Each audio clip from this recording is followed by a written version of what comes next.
Hi guys, my name's Harvey Watt, today I'll be sharing with you my story. It's called Patience and Plaster.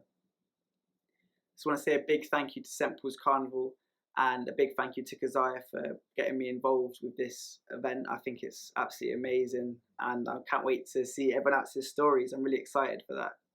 So yeah, this is my story, Patience and Plaster. October 8th, 1960. Earl and Ivorine Watt left the sunny shores of Jamaica in search of new promises and new beginnings in London, England. They didn't like the cold very much. They didn't like the rain very much, and they still don't. Who does, really? But what a culture shock to come from, beaming sunshine every day, mangoes growing everywhere. My grandparents, they lived on a farm. They had a farm life, and to come to London, just skyscrapers and just buildings, no grass, no trees, nothing, just cars and buildings everywhere you look. In crazy environment to imagine. What a shock that would be, a culture shock for them.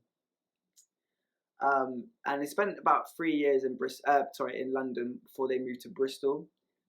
While in Bristol, my granddad became a plasterer and was part of the collective of Jamaican plasterers who built huge amounts of the houses and the buildings within Bristol, actually.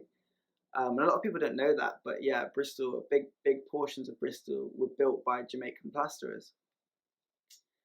My grandma, she became a night nurse for the blind for the NHS, and she served the NHS for many decades before retiring. While she would work night shifts, and my granddad would work day shift, whichever person wasn't working was looking after the children. So they had 4 children. My uncle Donovan was the oldest, followed by my uncle Colin, and then the youngest son, my dad Wayne, and the youngest, the only girl of the family, my auntie Wendy. And so they raised 4 beautiful children in a very cramped space, because above them there was another Jamaican family living, which is very common in the Windrush era for 2 families to be sharing the same house. One have the bottom floor and one have the top floor.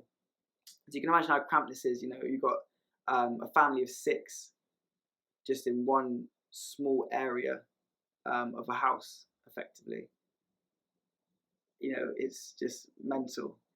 So it really does make you feel like, grateful for what I've been given. I've always had my own room. I've never had to share a room. I've never had to share a house. My parents have owned the house for as long as I've been alive, and I'm so grateful for that. But it's really humbling to think, the sacrifices our grandparents gave.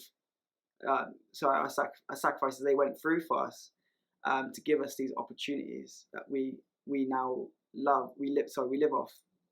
So big thank you to everyone who's made that sacrifice before, because it's an amazing thing. So another interesting story actually is my grandparents actually met. No, sorry, not my grandparents. My parents actually met and got together at St. Paul's Carnival. My mum actually, she saw my dad, and she followed him to a party, an after party at St. Paul's Carnival, and the rest is history. They've been married for over 20 years now, and got 3 beautiful children. Of course, I'm one of them. So I just wanted to share that little bit. But just to wrap up, I just want to say a big thank you to all of the Windrush generation for all the sacrifices you've made, and the groundbreaking things you've achieved, and the community you've built in this city and in this country. This it's no illusion that this country wouldn't have survived without the Caribbean immigration that came over. Without any immigration that came over, we were responsible for rebuilding this country after the war. A war that many of our family members served in, actually, and we don't get the credit for. So I just want to say a big thank you, and big up all my Jamaicans, big up everyone on this beautiful day. Thank you so much.